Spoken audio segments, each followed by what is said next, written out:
When it comes to karma on Neighborhood Wars, it's the gift that keeps on giving. This porch pirate in Washington is taught that by continuing on the wrong path, karma will ensure he has a good trip. And some neighbors are stubborn, often needing reminders. Karma's been known to send signs from above. In Myrtle Beach, South Carolina, this man tries breaking into a neighbor's house, only to beat himself unconscious while doing so. He is able to rouse himself, but is later found by police and taken to the hospital, proving opportunity may knock, but karma knocks back.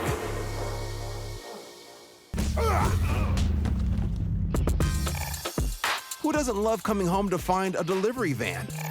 With porch piracy on the rise, the only way to ensure your package is safely delivered, maybe if it's handed to you by the driver themselves.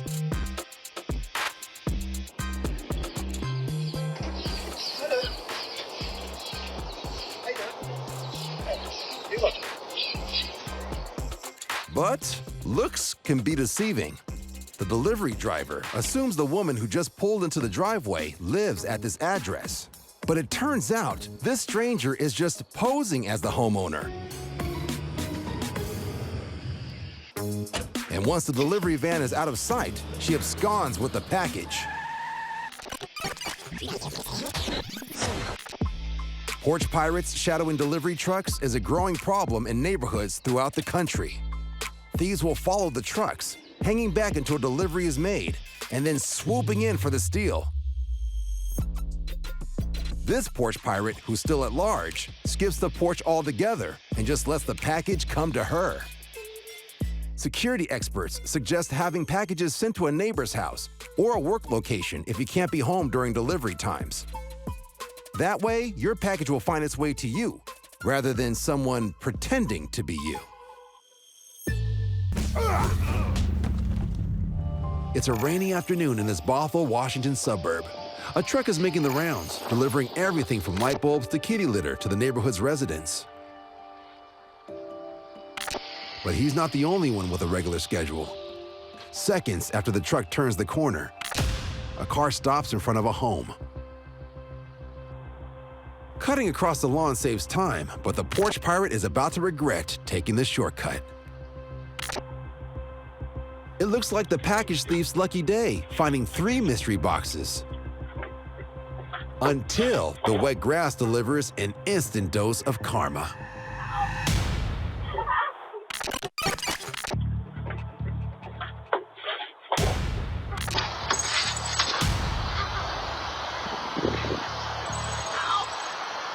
Still trying to make her escape, she quickly finds out ankles aren't supposed to bend that way.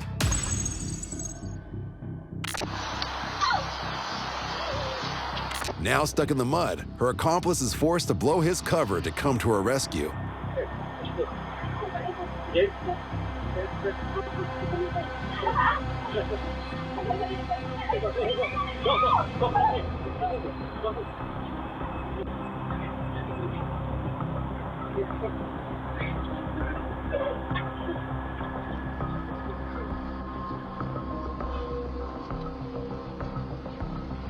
After awkwardly carrying her to the car, he returns for his top priority, the stolen merch.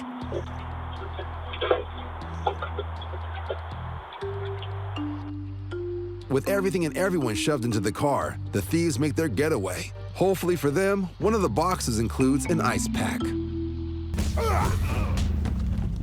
It's early evening in Atlanta, Georgia, and a delivery man named Cece is making his last stop of the day. He's eager to get home to relax when he's approached by a woman whose mail he just delivered, and he immediately starts recording. I am not happy. I'm tempted to check your pockets. In fact, I'm calling the police. You can call who you like to call, ma'am, but I gotta go. No, you're not going anywhere. The woman claims that when she got her package, it was already open, and it doesn't take long for what appears to be one of her family members to intervene. You know this lady? She just signed that package. She told you when she got it already. Okay, well, I didn't check the tag. Going anywhere. Don't hit me, ma'am. Don't you hit me. You stole my mala! Malas are necklaces, like the one she is wearing, often used in meditation. It's said they can help the wearer find a calm mind and a sense of peace. You stole my jewelry out of this package! Girl, I am not happy! Empty your pockets! I'm not emptying nothing. Not a thing. Empty your pockets! I'm not emptying anything, ma'am. Come on. You're being recorded. Come on. You sure are. The woman's apparent family member steps in to defuse the situation, and Cece heads for the exit. But the woman isn't done with Cece yet. And this beautiful jewelry that you stole! Don't even scream at me like this. Exactly. Thank you. Thank you. Thank you, ma'am. I appreciate it. Why would I give you an empty package if I steal it? Cece is finally able to head home, but that's not the last he hears from the enraged neighbor. According to him, she shows up at his job the following day and demands that the person who stole her mala be fired. But Cece's employer reiterates that it was simply a case of the package being damaged. Cece's route has since been changed to another location in the neighborhood, and he no longer makes deliveries to the building. But he hopes she finds a replacement mala to bring her some peace. Empty your pockets! I'm not emptying anything, ma'am.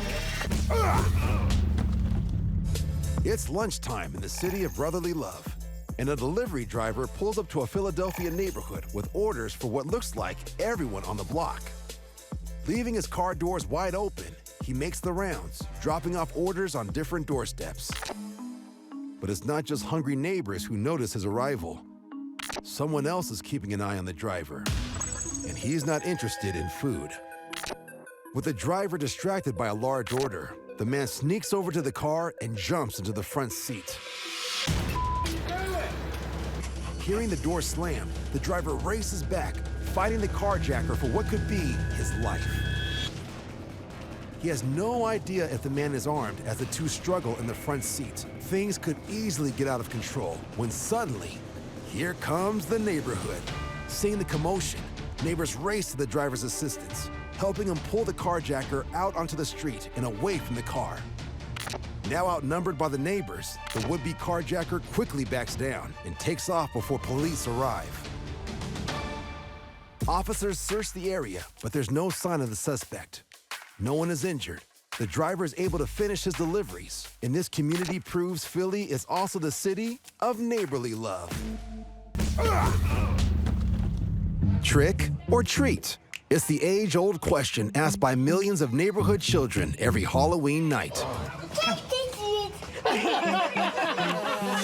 But this Lakewood, Colorado homeowner is putting a twist on trick or treat, risking the wrath of the neighborhood kids by offering no treats and only tricks, like soy sauce, ice cubes, grapes, and even dill weed. The first set of neighborhood kids steps up to the plate. It's a score for the savory seasoning.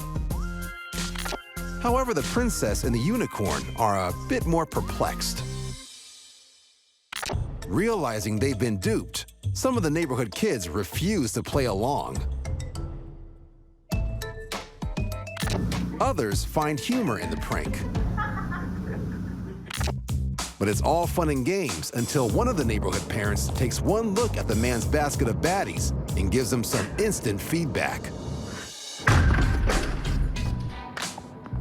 That was a good throw. Well, that was me. That was really me. Okay. Not to be out-tricked, the mom tears open the packets of soy sauce, and the homeowner gets his just desserts. They say lightning doesn't strike twice, but it seems bad neighbors do. And Hector Martinet has already tussled with a bad neighbor or two. Trying to rob me. Come on. Oh, hell no. This video catches a previous attempt at someone trying to burglarize Hector's house. If I ever see you again, dude, oh man, you better run. But now they're targeting his neighborhood. You just hold on. It's days before Christmas. Hector sees a young man taking a package off his neighbor's porch. It's your cousins, huh? Oh yeah, you're just dropping it off, or what are you doing with it? It's booking. Yeah, let's take it over here to the owner. Come on. I know everybody in the neighborhood. I've lived there a very long time. I love my neighbors. Put the pack up there now. Put it back on the house. The package belongs to one of his oldest neighbors, a recent widow. That lady had just lost her husband, and it was nearing Christmas, and the son had sent that package as a book. Hector calls the police. I got a guy stealing packs off people's front porches. I need a unit here on 5921. Please don't call us. The suspect begs Hector to let him go, but he must be new to the neighborhood. Get the cops here right now. I definitely wasn't gonna let this go. He was not gonna victimize my neighborhood or my block. And you stand right there until I get here. Hector worries the suspect might try and run before police arrive, and Hector is not dressed for a chase. I'm standing here barefoot in the snow with no shirt. To Hector's relief, another neighbor, Bob, arrives and offers Hector some help. Hey, Bob, get on your phone too, would you? But the suspect is getting antsy. Stay right there, man. Sit down. I'm gonna get my dogs on you, man. Sit down or I'm gonna let the dogs out. And once he steps off the porch, Hector resorts to plan B. Here, Bob, hold this. He hands the phone to his neighbor and prepares to keep him there by whatever means necessary. You ain't big enough. Now sit your ass down on that porch or I'm gonna lay you out on the snow. Go. Yeah. So Hector decides to convince him. I got the cops on the way, buddy. It's ever me, man. I told him, you either wait for the cops or you're gonna have to deal with me. Because I'm not gonna be as nice as the cops. You ain't big enough, believe me. You hear me? You come to the wrong neighborhood. Hector scolds the suspected porch pirate until police arrive. What are you thinking anyway? No, I mean, what, you Grinch? Come up in here, ruin people's Christmas shit? Man, you piss me off, dude. The cops let the man go with just a warning, and the neighborhood's holidays are saved. Hector's heroics don't go unnoticed. All of a sudden, now I'm getting cookies from the neighbor thanking me. I didn't really think I did anything, you know? And to all the would-be crooks roaming around, Hector has a warning of his own. You in the wrong neighborhood, buddy. Sit the down.